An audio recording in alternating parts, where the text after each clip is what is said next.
Hello sa inyo mga kasari! Welcome back sa aking YouTube channel. So for today's video, magbibigay po ako sa inyo ng ilang mga dahilan kung bakit hindi lumalago ang sari-sari store or isang tindahan. Una sa lahat guys, ayan, mag-start na agad-agad tayo. Una sa lahat is yung mga expenses, dun po tayo lahat kumukuha. Lahat ng mga bayarin natin.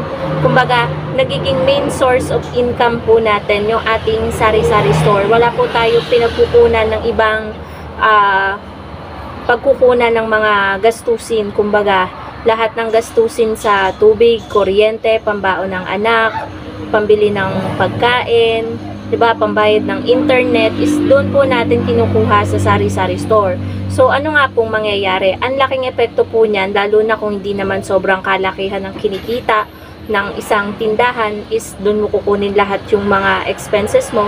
Hindi po talaga lalago ang iyong sari-sari store kapag ganun.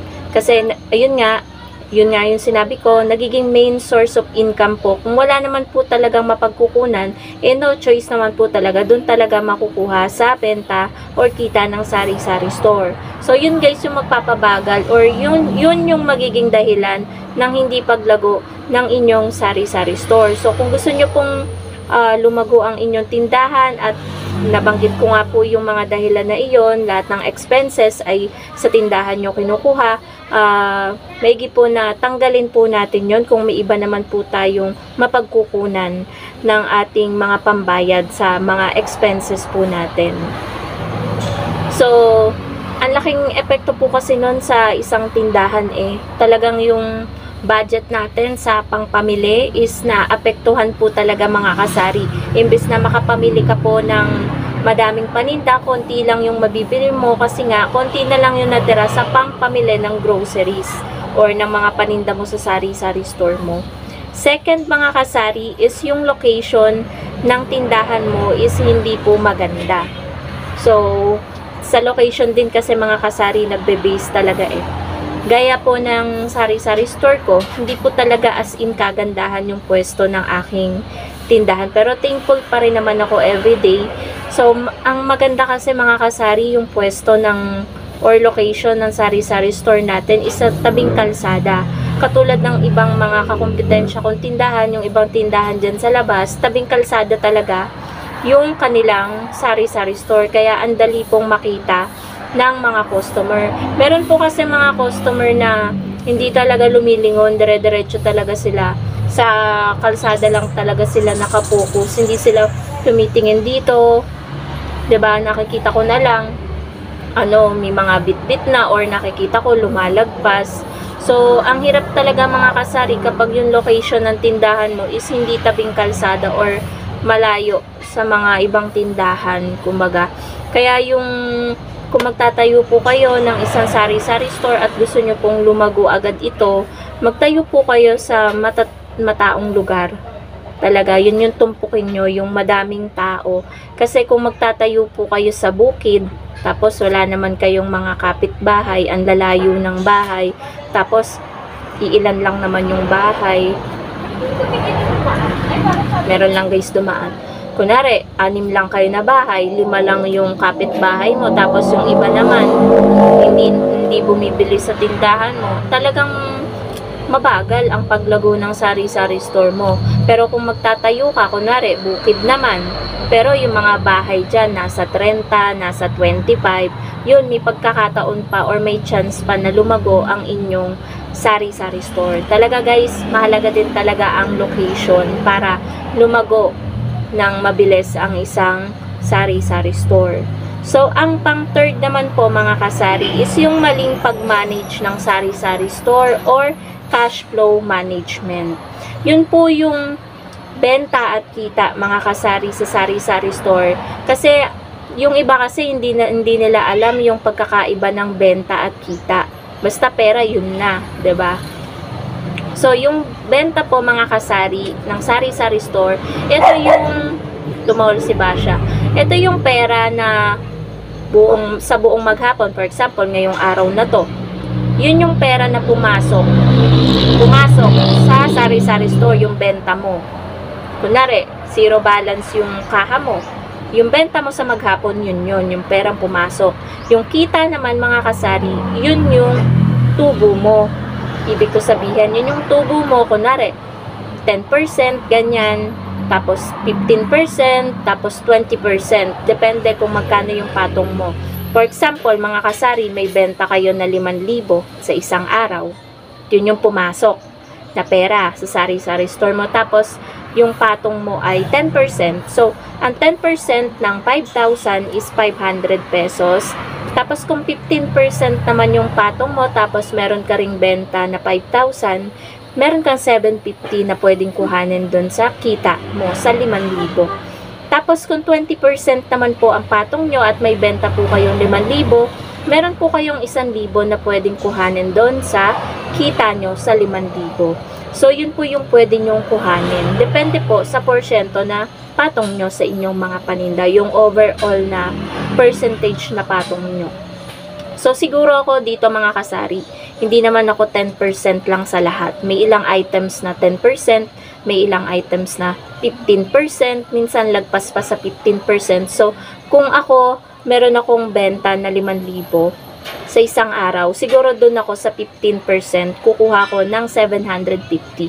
Pero guys, yung gastos namin dito sa maghapon is hindi naman po siya umaabot sa 750. So, kunwari, mga gastos namin sa maghapon is 300 lang or 400. So, meron pang matitira na 350 doon sa 15%. Kasi 750 sa 5,000 na benta. 750 yung kita. So, yung iba doon, pwede nating ipampamili pa ng dagdag paninda. So, yun guys, yung technique. So, ang pang-apat naman, medyo maingay lang guys si Basha. Wait lang guys. Ang pang-apat naman po mga kasari na dahilan kung bakit hindi lumalago ang sari-sari store mo is yung bisyo mo or bisyo ng asawa mo or bisyo ng ilang pamilya mo. Kunwari, sa pamilya muna, bisyo na kumuha sa mga paninda mo na wala namang bayad. Talagang mahihirapan ka, tapos hindi basta-basta yung kinukuha nila. Kukuha ng shampoo, kukuha ng sabong mabango, kukuha ng sabong panlaba, tapos hindi naman babayaran. So, anong mangyayari sa sari-sari store mo? Nawala yung paninda mo, wala ka pang kinita, wala ka pang benta. So, hindi talaga lalago ang iyong sari-sari store. Tapos, andyan din yung asawa mo na mabisyo. Yung ang lakas uminom ng alak, tapos ang lakas din manigarilyo. Meron ulit dumaan, sila yung dumaan kanina. So, yung asawa mo na hindi naman marunong magbayad, talagang minsan nakakainit ng ulo yan. Aminin natin yan mga kasari. Sa may mga asawa dyan na may bisyo, tapos kukuha sa paninda mo, tapos hindi naman babayaran. Pero hindi ko nila lahat mga kasari. Meron namang mga good boy na asawa na nagbabayad talaga kapag kumukuha. Kasi alam nila talaga na yung hirap ng isang tindera sa pagpapalago ng isang sari-sari store. Napakahirap talaga. Akala nila mapera tayo, sobrang dali lang magtindahan, pero hindi. Hindi ganun kadali. Madaling sabihin pero mahirap panindigan at gawin. So, ayun, yung mga bisyo na hindi lang sa alak at sigarilyo, bisyo din sa pag-order. Kunyari, ikaw sari-sari store owner naman, ikaw naman sa sarili mo, may-ari ng tindahan, mabisyo ka naman mag-order ng ganito, ng ganyan, na mga bagay na hindi naman kailangan. Ako mga kasari, nag-order ako ng mga bagay. Oo, nagastos ako, kumukuha ako dito sa tindahan. Pero, yung ino-order ko is para sa tindahan din, paninda. So, okay lang yun mga kasari. Tapos may free shipping naman, so walang epekto kasi paninda naman yung ino-order ko, hindi naman pang sarili ko. So, kung mag-order man ako, mga kasari, inaano ko talaga na may pambayad ako na hindi nanggagaling sa benta ng tindahan or hindi ko kukunin sa tindahan. Panglima naman po mga kasari na dahilan bakit hindi lumalago ang sari-sari store mo is distracted ka or hindi ka nakapokus sa iyong negosyo. Meron akong notes dito guys. Kasi kung distracted ka, tapos hindi ka nakapokus sa negosyo mo, nakapokus ka sa negosyo ng iba, kung paano mo sisiraan yung kakompetensya mong tindahan, paano mo matatalo, pero hindi ka nakapokus, distracted ka kasi insecure ka, 'di ba? So, kung distracted ka sa ibang sari-sari store, paano na lang yung sari-sari store mo? Kung nagpo-focus ka sa kakumpetensya mo, hindi ka nagpo-focus sa negosyo mo kung paano mo, 'di ba, mamamanage ng maayos, 'di ba?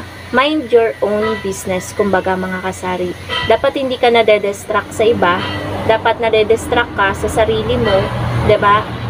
Ang kalaban mo naman kasi diyan talaga mga kasari is yung sarili mo. 'Di ba? Kung paano mo lalabanan yung masyado kasi tayong competitive, kumbaga, bilang sari-sari store owner, 'di ba? Pero kung iisipin natin, same lang tayo nila ng mga kakumpetensya natin. Same tayo na gusto lang naman nating kumita.